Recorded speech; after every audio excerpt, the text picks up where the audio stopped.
ത്രിയേക ദൈവത്തിൻ്റെ നാമം വാഴ്ത്തപ്പെടുമാറാകട്ടെ. വലിയ നോമ്പിൻ്റെ 25-ാമത്തെ ദിവസത്തിൽ എത്തി നിൽക്കുകയാണല്ലോ നാം എല്ലാവരും.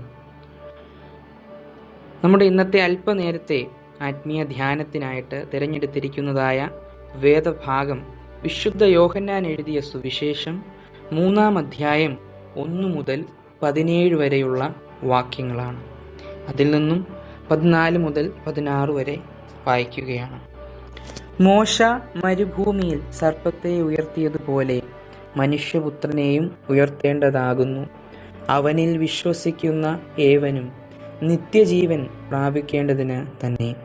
തൻ്റെ ഏകജാതനായ പുത്രനിൽ വിശ്വസിക്കുന്ന ഏവനും നശിച്ചു പോകാതെ നിത്യജീവൻ പ്രാപിക്കേണ്ടതിന് ദൈവം അവനെ നൽകുവാൻ തക്കവണ്ണം ലോകത്തെ സ്നേഹിച്ചു. പ്രാർത്ഥിക്കാം. സ്വർഗീയ പിതാവേ, ദൈവമായ കർത്താവേ, ഈ വലിയ നോമ്പിൻ്റെ കാലയളവിൽ അങ്ങയുടെ തിരുവചനത്തെ ധ്യാനിക്കുവാൻ അങ്ങ് നൽകിയ വലിയ കൃപയോർത്ത് സ്തോത്രം ചെയ്യുന്നു.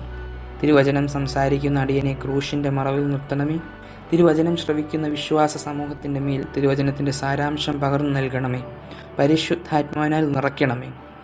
യേശു ക്രിസ്തുവിൻ്റെ നാമത്തിൽ തന്നെ ആമീൻ. നമുക്കെല്ലാവർക്കും വളരെയധികം സുപരിചിതമായിട്ടുള്ള വേദഭാഗമാണ്. പ്രത്യേകിച്ച് നോമ്പിൻ്റെയൊക്കെ കാലയളവിൽ നാം ഏറ്റവും കൂടുതൽ ആഴത്തിൽ ചിന്തിക്കുന്നതായ ഒരു വേദഭാഗം കൂടിയാണ്. യഹൂദന്മാരിൽ പ്രമാണിയായ നിക്കോദിമോസ് കർത്താവിനെ കാണുവാനെത്തുന്ന സന്ദർഭമാണ് ഈ വേദഭാഗത്തിൽ വിവരിക്കുന്നത്. നമ്മുടെ ഇന്നത്തെ ഈ വലിയ നോമ്പിൻ്റെ കാലയളവിലൂടെ വളരെ ചെറിയ 3 ചിന്താവിഷയങ്ങളാണ് ഞാൻ നിങ്ങളോട് പങ്കുവെക്കുവാനായിട്ട് ആഗ്രഹിക്കുന്നത്. അതിലൊന്നാമതായി നാം ഇവിടെ നോക്കുമ്പോൾ നിക്കോദമോസ് എന്ന ഈ പ്രമാണി കർത്താവിനെ കാണുവാൻ വരുമ്പോൾ കർത്താവിനെ അദ്ദേഹം വിളിക്കുന്നത് റബ്ബി എന്നാണ്. റബ്ബി എന്നത് അരാമ്യ ഭാഷയിലെ വാക്കാണ്. അത് ഗുരുവേ എന്നാണ് അർത്ഥം വരുന്നത്.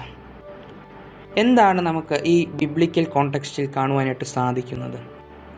വളരെ സമ്പന്നനായ പ്രമാണിയായ നിക്കോദമോസ് കർത്താവിനെ കാണുമ്പോൾ എൻ്റെ റബ്ബി എന്നാണ് വിളിക്കുന്നത്.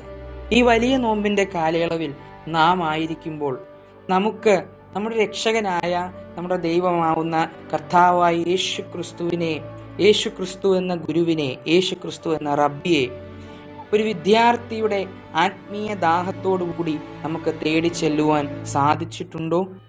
ഈ വലിയ നോയമ്പിൻ്റെ കാലയളവിൽ നാം എല്ലാവരും നമ്മെ തന്നെ സ്വയം പുനർപരിശോധന ചെയ്യേണ്ടത് വളരെ അനിവാര്യമാണ്. നാം നമ്മോട് തന്നെ ചോദിക്കേണ്ടതായ ഏറ്റവും പ്രധാനപ്പെട്ട ഒരു ചോദ്യമാണ്. നമുക്ക് നമ്മുടെ ആത്മീയത വളരുവാൻ നമുക്ക് ആഗ്രഹമുണ്ടോ? ഒരു വിദ്യാർത്ഥിയെ പോലെ അത് തേടുവാൻ, ക്രിസ്തു എന്ന റബ്ബിയോട് ചോദിക്കുവാൻ നമുക്ക് എപ്പോഴെങ്കിലും സാധിച്ചിട്ടുണ്ടോ എന്നത്.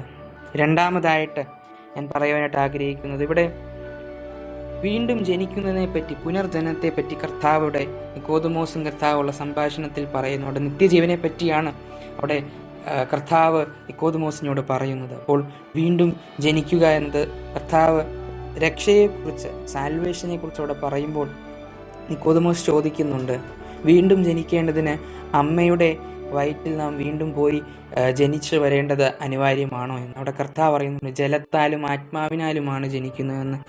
അതല്ലാത്ത പക്ഷം സ്വർഗത്തിൽ പ്രവേശിക്കുകയില്ലെന്നും കർത്താവ് അവിടെ വ്യക്തമാക്കുന്നുണ്ട്. അപ്പം നാം എന്താണ് അവിടെ കാണുവാൻ സാധിക്കുന്നത്?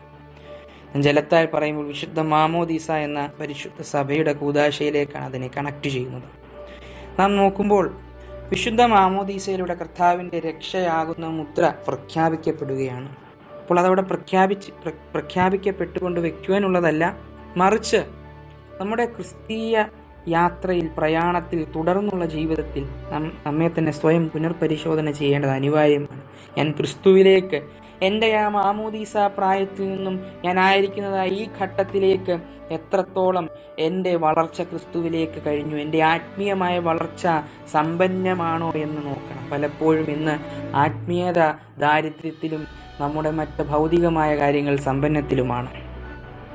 നാം നമ്മെ തന്നെ സ്വയം പുനർപരിശോധന ചെയ്യേണ്ട അനിവാര്യമാണ്. പ്രത്യേകിച്ച് നോമ്പിൻ്റെ കാലയളവിൽ പരിശുദ്ധാത്മാവിൻ്റെ നിറവിനായി നാം ഏറ്റവും കൂടുതൽ കർത്താവിനോട് അപേക്ഷിക്കുന്ന, അല്ലെങ്കിൽ പ്രാർത്ഥിക്കുന്ന, മെഡിറ്റേറ്റ് ചെയ്യുവാനൊക്കെ സാധിക്കുന്ന സമയമാണ്. ദൈവം നൽകിയ വിലമതിക്കാത്ത അനുഗ്രഹീതമായ സമയമാണ് ഈ നോമ്പിൻ്റെ കാലയളവ്. ഈ നോമ്പിൻ്റെ കാലയളവ് പരിശുദ്ധാത്മാവിൻ്റെ നിറവ് നമ്മളിൽ നിറയ്ക്കുന്നതിനായിട്ട് നമുക്ക് സാധിച്ചോ എന്ന് നമ്മെ തന്നെ സ്വയം പുനർപരിശോധന ചെയ്യേണ്ടത് വളരെ അനിവാര്യമാണ്. മൂന്നാമതായിട്ട് ഞാൻ പറയുവാനായിട്ട് ആഗ്രഹിക്കുന്നതായ ചിന്താവിഷയം, മോശ മരുഭൂമിയിൽ സർപ്പത്തെ നാട്ടിയത് നാം ഇവിടെയും വായിച്ചു കേട്ടല്ലോ. നമുക്കറിയാം, ഓർത്തഡോക്സ് സഭയിലെ പാരമ്പര്യങ്ങളിൽ വിശുദ്ധ ദേവാലയത്തിൻ്റെ ഉള്ളിൽ അതിൻ്റെ മധ്യഭാഗത്തായി ഗോൽഗോത്ത എന്ന കുരിശ് നാട്ടുകയും ദുഃഖവെള്ളി വരെ ആ കുരിശ് അവിടെ നമുക്ക് കാണുവാനായിട്ട് സാധിക്കും. അപ്പോൾ എന്താണ് ഇത് സിംബോളിക് മീനിങ് ചെയ്യുന്നത്? പഴയ നിയമത്തിലേക്ക് നാം നോക്കുമ്പോൾ ഇസ്രായേൽ മക്കൾ മരുഭൂമിയിലായിരുന്നപ്പോൾ സർപ്പം അവരെ ദംശിക്കുമ്പോൾ കർത്താവ് മോശപ്രവാചകനോട് പറയുകയാണ്, പിത്തള സർപ്പത്തെ ഉണ്ടാക്കും, അത് നാട്ടുവാനും അതിലേക്ക് നോക്കുന്നവർ രക്ഷ പ്രാപിക്കുമെന്ന്. അപ്പോൾ പുതിയ നിയമത്തിൽ വെൻ ഇറ്റ് കംസ്, മരുഭൂമിയിൽ അവിടെ മോശയെ കൊണ്ട് പിത്തള സർപ്പത്തെ ഉയർത്തിയ ദൈവം തൻ്റെ പുത്രനെ പുതിയ നിയമത്തിൽ നമുക്ക് യാഗം നൽകുകയാണ്. ആ യാഗമാണ് ജീവന്റെ വൃക്ഷമായി നമുക്ക് മാറിയത്, നിത്യജീവനിലേക്കുള്ള ജീവന്റെ വൃക്ഷമായി മാറിയത്. കർത്താവിൻ്റെ അദൃശ്യ രക്തങ്ങളാൽ നമുക്ക് നമ്മെ തന്നെ സ്വയം കഴുകി ശുദ്ധീകരിക്കുവാൻ സാധിച്ചോ എന്ന് ഈ നോമ്പിൻ്റെ കാലയളവിൽ നാം നമ്മോട് തന്നെ ചോദിക്കേണ്ട വലിയൊരു ചോദ്യമാണ്. ഈ നോമ്പിൻ്റെ കാലയളവ് കേവലം നമ്മോട് തന്നെ ചോദിക്കുവാനും നമ്മെ പുനർപരിശോധന ചെയ്യുവാനുമുള്ള കാലയളവാണ്. അപ്പോൾ നിക്കോദിമോസിനെ പോലെ നമുക്കൊരു ശിഷ്യനാകുവാൻ സാധിച്ചോ?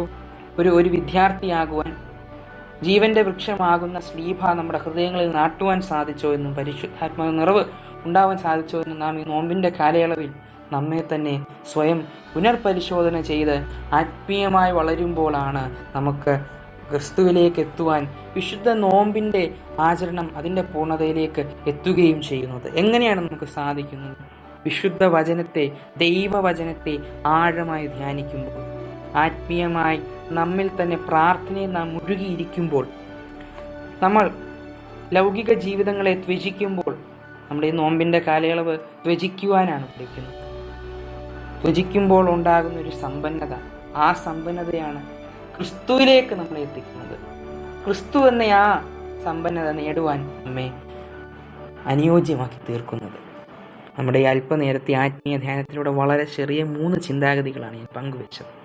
അപ്പോൾ ഈ വലിയ നോമ്പിൻ്റെ കാലയളവിൽ നിക്കോദിമോസിനെ പോലെ ആത്മീയ ദാഹമുള്ള ക്രിസ്തു എന്ന റബ്ബിയിലേക്ക് ഓടിയെത്തുവാൻ ആഗ്രഹിക്കുന്ന ഒരു വിദ്യാർത്ഥിയായി മാറുവാൻ നമുക്ക് സാധിക്കട്ടെ. പരിശുദ്ധാത്മാവിൻ്റെ നിറവുള്ള ജീവന്റെ വൃക്ഷമാകുന്ന ശ്ലീഭ ഹൃദയത്തിൽ നാട്ടുന്ന വിശ്വാസിയാകുവാൻ സാധിക്കട്ടെ എന്ന് പ്രാർത്ഥിക്കുക. എൻ്റെ വാക്കുകൾ ഞാനിവിടെ ചുരുക്കുകയാണ്. ദൈവം നമ്മെ എല്ലാവരെയും അനുഗ്രഹിക്കട്ടെ. ദൈവനാമം വാഴ്ത്തപ്പെടട്ടെ. ആമേൻ.